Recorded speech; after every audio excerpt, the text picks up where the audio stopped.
Alors nous savons tout de même que Chypre a une histoire, comme je vous le disais, extrêmement vieille, puisqu'elle date du Paléolithique, et tout récemment, des archéologues ont travaillé justement par rapport à la fois à la découverte de cette nouvelle écriture, mais aussi par rapport aux objets que l'on a découverts près de Paphos, un endroit très visité par les touristes pendant l'été. Et bien près de Paphos, on a retrouvé justement des restes d'habitation du néolithique et du paléolithique avec des squelettes, ce qui est extrêmement rare car il y a peu d'endroits où on retrouve des restes aussi anciens, et ce qui a permis donc aux archéologues de reconstituer tout un village du paléolithique que je vous encourage à aller visiter si jamais vous faites un tour par Chypre.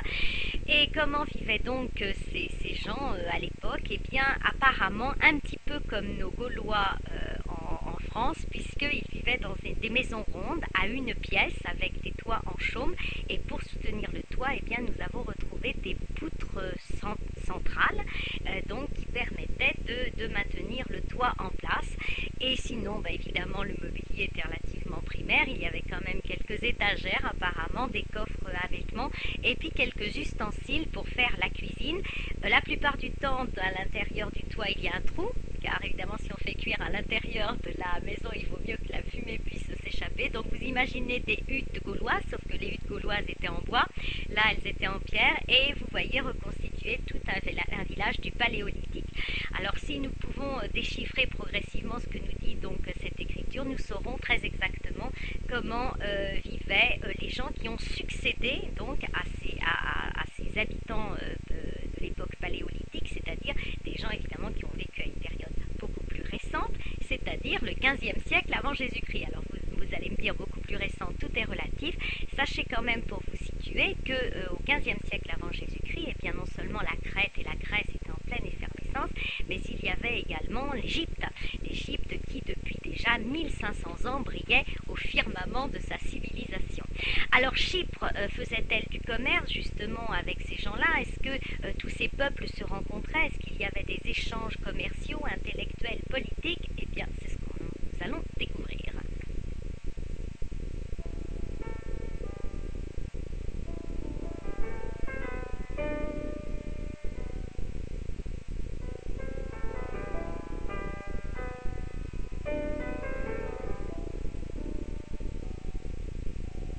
Aux alentours de Paphos, à Chypre, dont je vous parlais donc à l'instant, eh bien, il y a également les tombeaux des rois.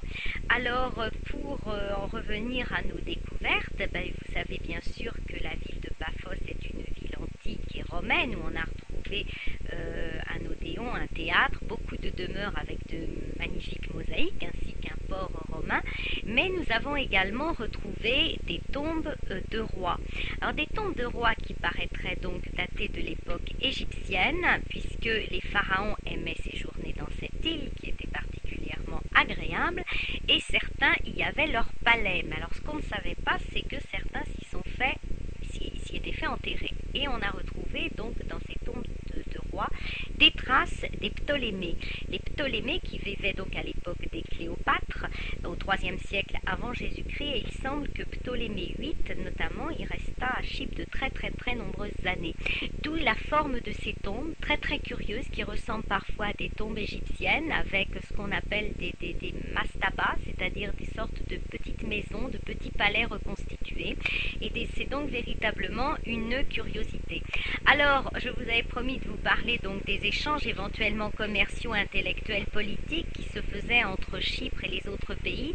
Eh bien, il faut les imaginer comme aujourd'hui, mais évidemment encore plus multipliés à l'époque, puisque à l'époque, les échanges se faisaient surtout par la mer, et que donc Chypre restait une étape entre les marins qui venaient de l'actuelle Turquie ou de la Grèce et qui se rendaient en Égypte, faisaient donc étape évidemment à Chypre, qui se trouve à quelques centaines de kilomètres d'Alexandrie, mais en fait qui est très proche de l'Égypte, et puis qui se trouve encore plus près du Liban.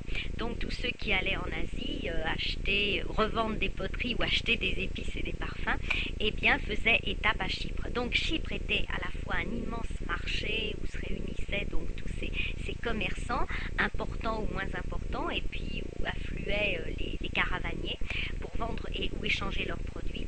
Et puis il y avait également, bien évidemment, des influences religieuses, puisqu'on a retrouvé à Chypre, et c'est pour ça que c'est un ensemble chypre-unil absolument fabuleusement riche, c'est qu'on y a retrouvé aussi bien des traces de rites égyptiens que de rites helléniques, que de rites grecs, que de rites romains, et des dieux également qui représentent aussi bien Hathor ou Bès, qui sont donc des dieux égyptiens, que des divinités comme Jupiter. Apollon y était vénéré, et donc il y avait un stade où on courait en l'honneur d'Apollon. Donc un échange de religion, quelquefois aussi un syncrétisme religieux.